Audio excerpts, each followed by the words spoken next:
we're starting right here. We're starting right with, here.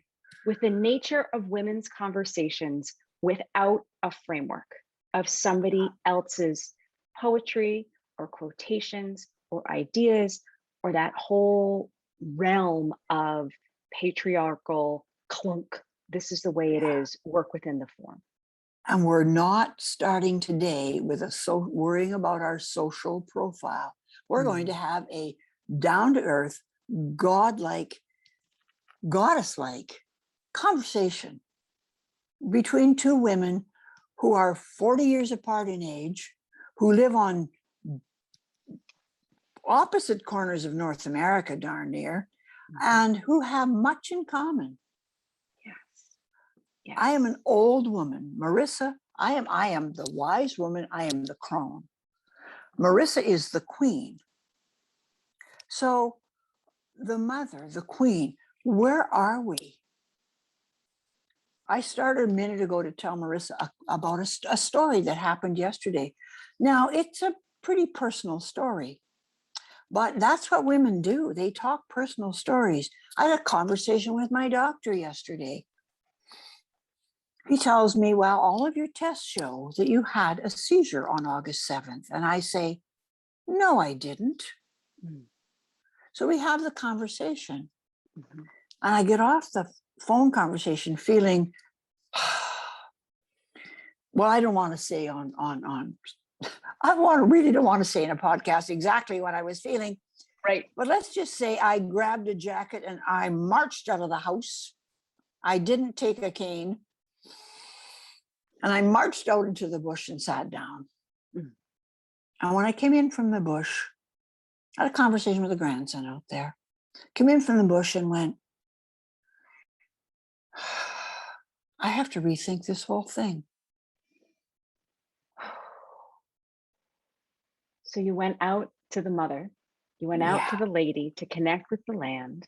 After having had a conversation with a male doctor who has been through the entire system of healthcare in modern North America, to be able to tell you from my ivory tower through the lens of my microscope and all of my other scopes and tests, I declare that this is the thing that hath happened to thee.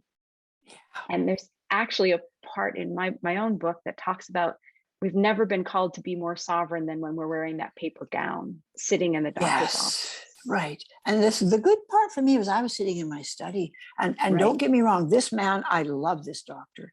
He is, and he just said, Pearl, because I can't drive. Right. Well, there's nothing that says aging like you can't drive. And so, but I can walk. Right. And so I walked out to the bush. And I sat on a tree stump. Right. And you're right. I walked out to the bush, to the mother, onto the earth. Thank God I've got a bush. Yes. You have to think about that. There is a bush very close to my house. I'm surrounded. I love the thought too that you sat on a tree stump, because of course that tree was once a great big thriving mother-daughter of the forest. And now in her new life, afterlife, she serves that space to hold a wise woman, being with aging, being told she's aging and that she has an age-related condition. That's how you described Marisa before. Yeah. That a tree in life after life held you there. Yeah. And I mean, I watched, that's a beautiful, beautiful spot. My grandson is fencing out there because of course, sometimes the cattle are in that spot, but there's a tree there. Now you want to talk about the grandmother tree. I wish I could show you a picture. This is a big, big, big birch tree. The trunk is, I couldn't get my arms around the trunk of this big birch tree. And I counted them, it has 7 arms. One arm has a great twist. It goes off this way, and then it twists backwards off up into the sky. That's kind of a metaphor for life, Marisa. Yeah. My life just took a twist. My grandson, who's 17, comes to pick me up for supper I'm going to go next door to my daughters for supper. And he calls out from the back porch, Grandma, your ride is here. Think about those words, Grandma. First of all, your ride is here. And I thought, I could take a broom. I could be a witch. That's exactly what I was picturing. And you realize that Crondom has its advantages. One of them, it might not be I can't drive. Oh, I'll drive again as soon as this medication kicks in, which is the beauty of the medication. I've got a prescription for this. They have anti-epileptic seizure medication, which we didn't have 200 years ago. And maybe there's an herb for that, but I don't know what it is. And I'm sure there is an herb for that. Will it work with the precision of the latest in medical technology? Probably not. And that's okay, because we are blessed and need to connect to the blessings of our modern life. Of the modern age. But Marisa, I then this morning had a conversation with a friend in Ontario who is finding some Chinese herbs for me. Mm-hmm. So I know that the wise woman, the crone, uses everything. Yes. Modern medicine, her own inner intuition, her friends, the Chinese herbalist, the acupuncturist, all of those things. And thank God for it. We're now coming to realize we can marry up all of these things. That's quite the learning. And they're all from the mother. Yes, yes.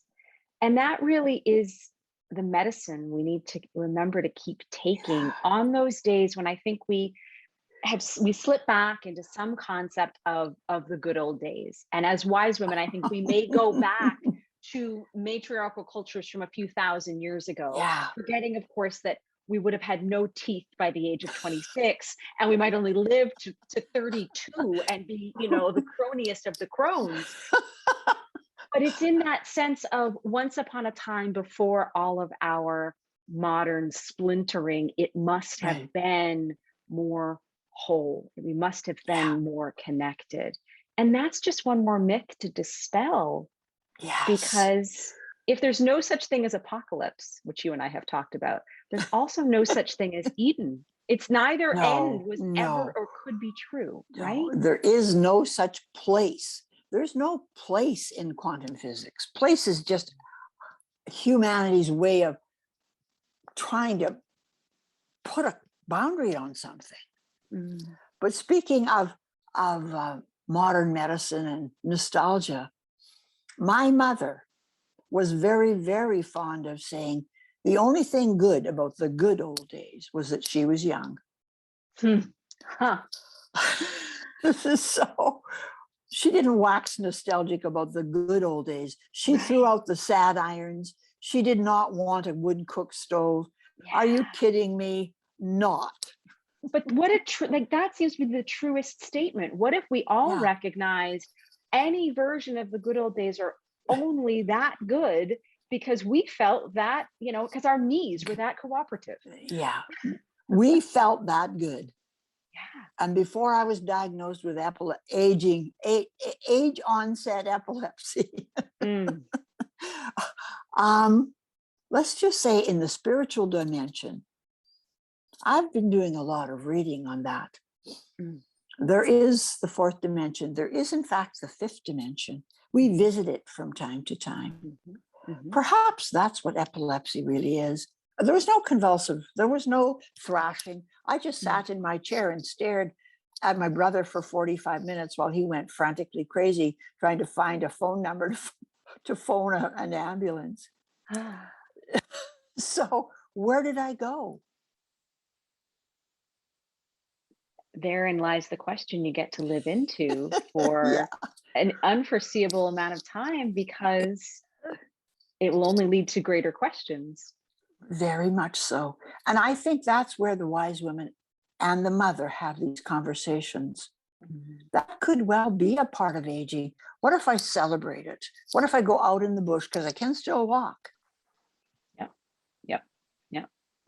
And that embodies the magic of the princess, that sense of putting Right. on the boots and going out to the Yep. actual cliff or the metaphorical one, or that, sometimes our Yep. cliff is sitting on a tree stump in a beloved Yep. grove, Yep. and that place where I will send you a picture of that birch tree. I would love I've to got a see. beautiful picture of that birch tree with one of my Yeah. grandsons standing underneath her. She is Mm. gorgeous. I Mm. hope she doesn't die before I do. And if she does, she'll become a tree stump for you to sit I on, guess and you'll I'll get to have to say. embody her.